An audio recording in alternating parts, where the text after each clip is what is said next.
This person wanted the season to change. Why?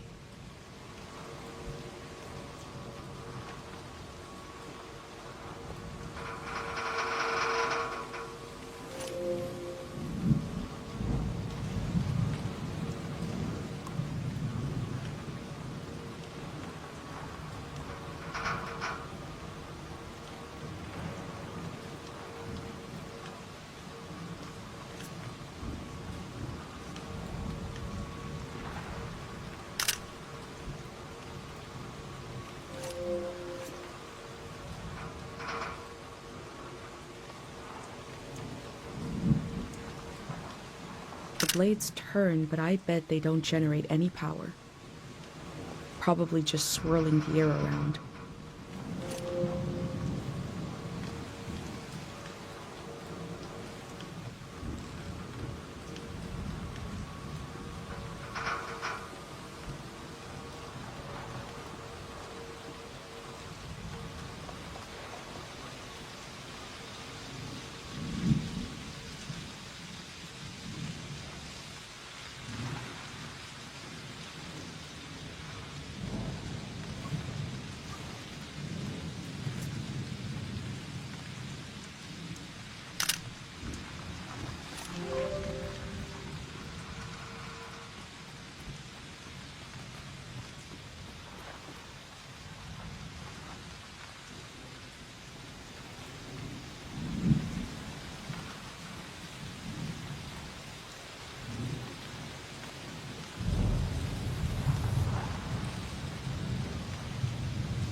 This structure dominates the landscape but wasn't made for it.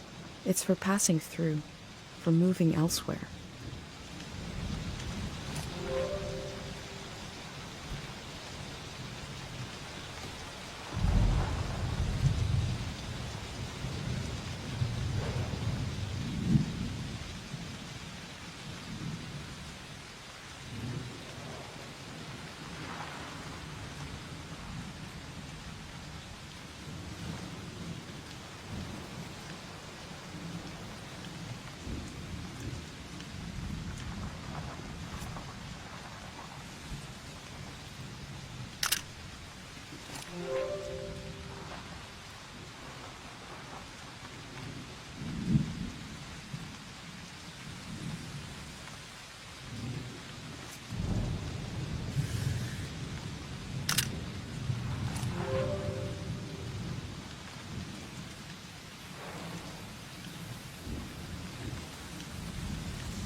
They wanted the season to change because they were so alone.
They used the walls like I use my journal.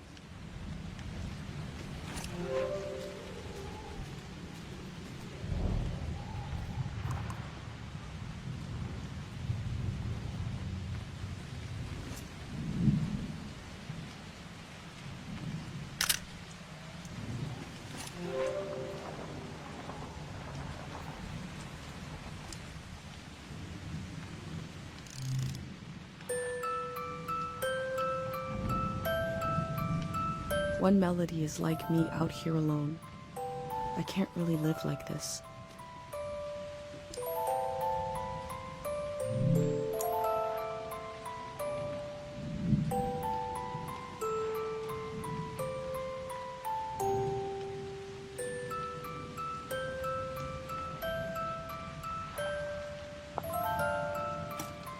They kept themselves company with music.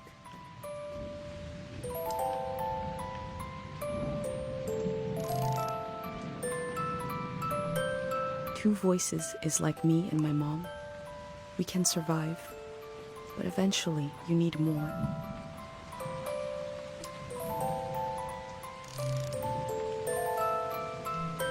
Three voices as complex as life is supposed to be. I could listen forever.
feeling they use these music boxes to fall asleep.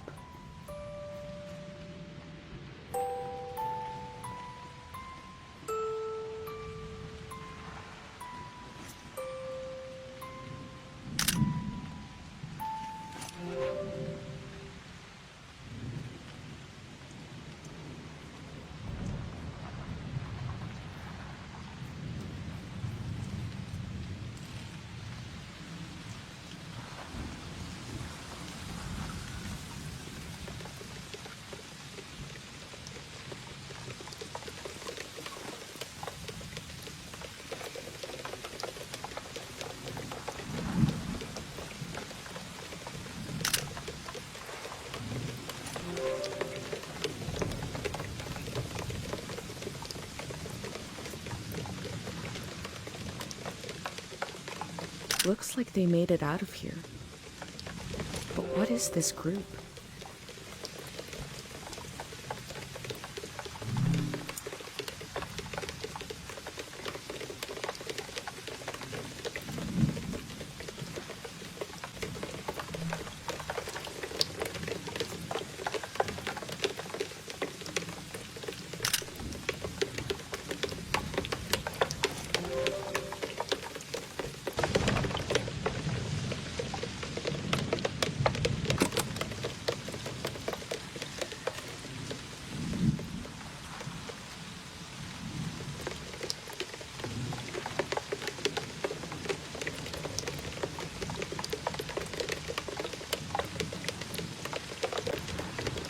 When I was a kid, I heard voices talking inside the sound of rain. I still listen for it, even though I know it's not there.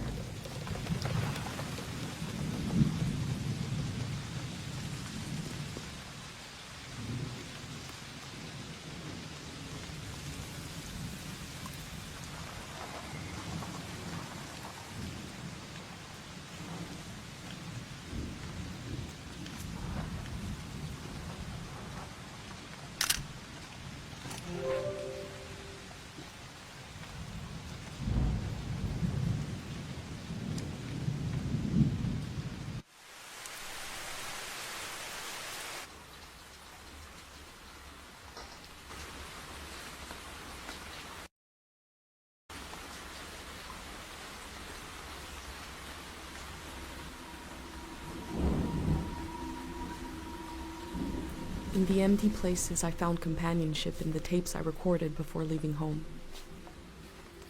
The elder told me the story of her life.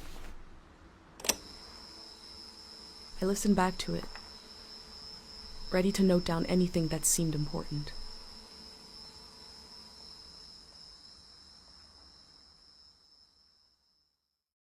Let's set the scene for the listener. Whoever that might be. This is the elder speaking. We're sitting in the plaza, saying goodbye to a dear soul. We're here to see if there's anything useful in my mind that could help you on your trip. A century's worth of memories, dreams, fantasies, visions. Like a big, old, haunted library. When I die, this library will burn down. But which book should we check out first? I don't have all the answers. But I do feel the story of my life could help you understand what kind of world is out there. It's okay not to understand everything right away. The moment may pass before you've gotten a firm hold on it. But as long as you're there to witness it, to take it down in your journal, you and others to come will someday take the time to make sense of it all. Francis Cale, if you must know. You can call me Frank, or Elder, or the Elder, or Elder Frank. You know, whatever. I don't care. I was born on the ocean.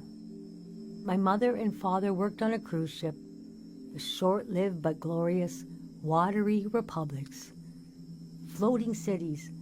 Most won their independence by the time I was born.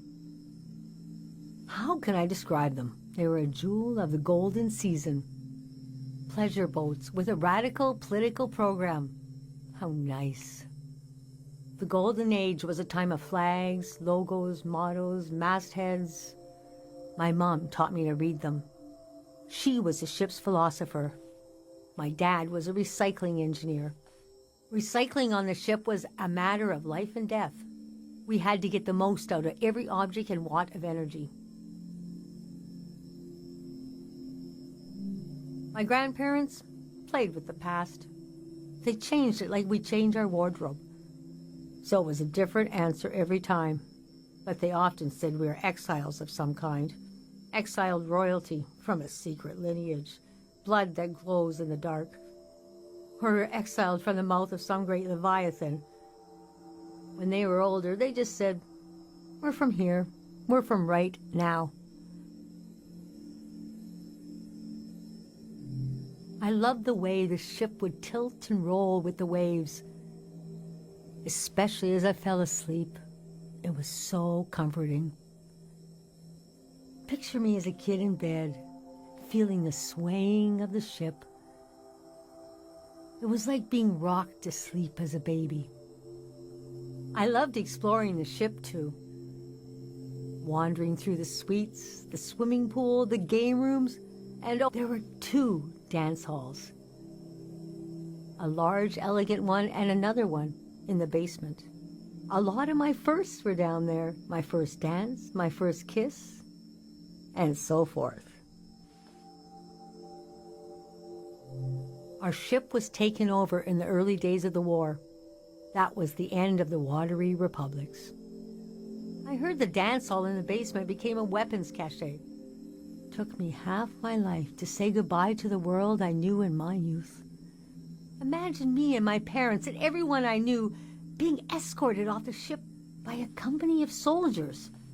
And I'm thinking, I hope they don't make a mess of my room. I was embarrassed by the younger kids who were crying their eyes out, but they knew, I guess. Even as things got bad, I couldn't imagine the changes were permanent.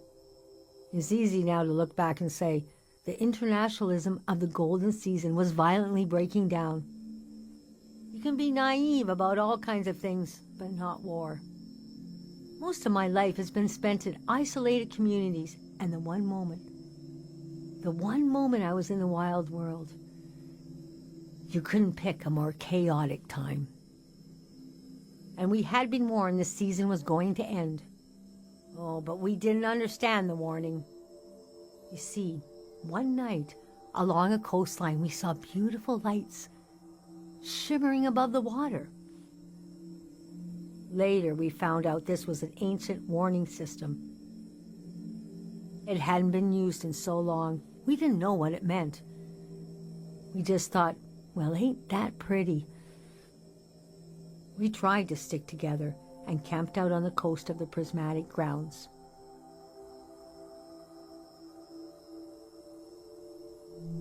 I thought it was all temporary. I couldn't see how things would return to normal, but I was sure they would. Aside from that delusion, I was okay. Are you sure you want me to keep going? The story gets darker from here on.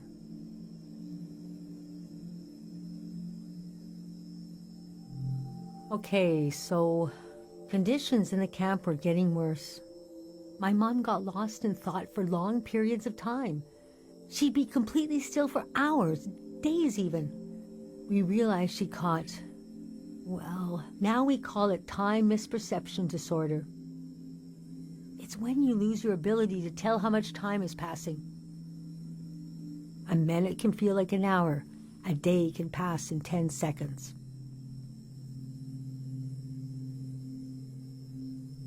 What's so hard is the feeling of absolute loneliness. Normally, we're all at least roughly in the same flow of time. But with this disorder, you walk alone, truly.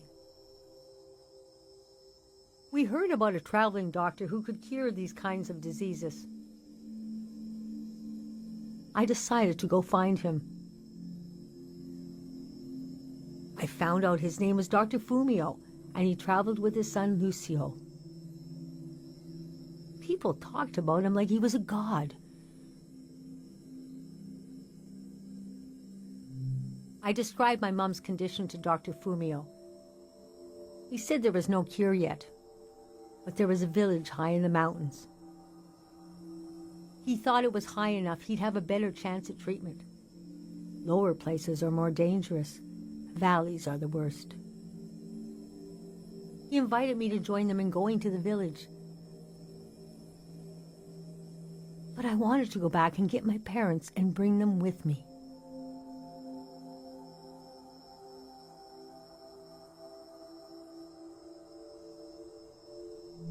I packed my things and got ready to leave the next morning.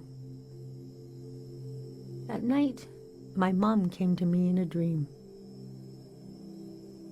She was standing in a field of flowers. I'd grown since I last saw her. We were the same height. She pressed a finger hard into my palm. She taught me well. I knew the meaning of the gesture. I knew no matter what I did, I'd never see my parents again.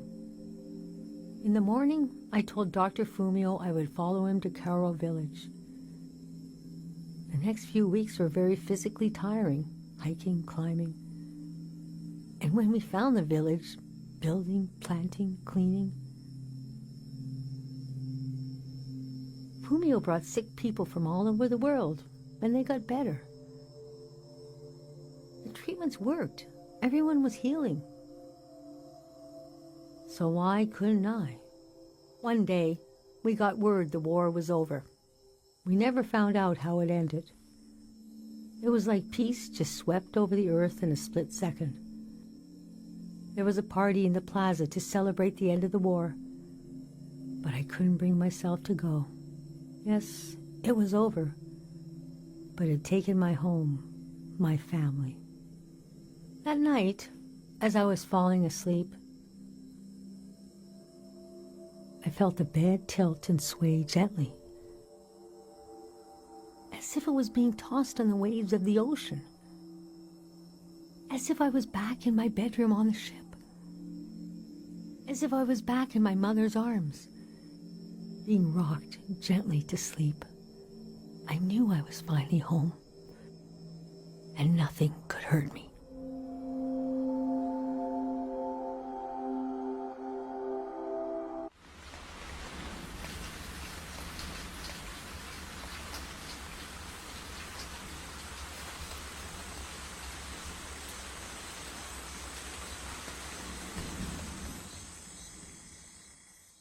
I imagined coming upon a place as hidden and singular as my own village. Eventually, I found myself circling a valley, looking for a way in.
Time seems to pass differently around here. I feel so heavy and so light at the same time. I'm not really alone. I'm with myself. I'm with the earth.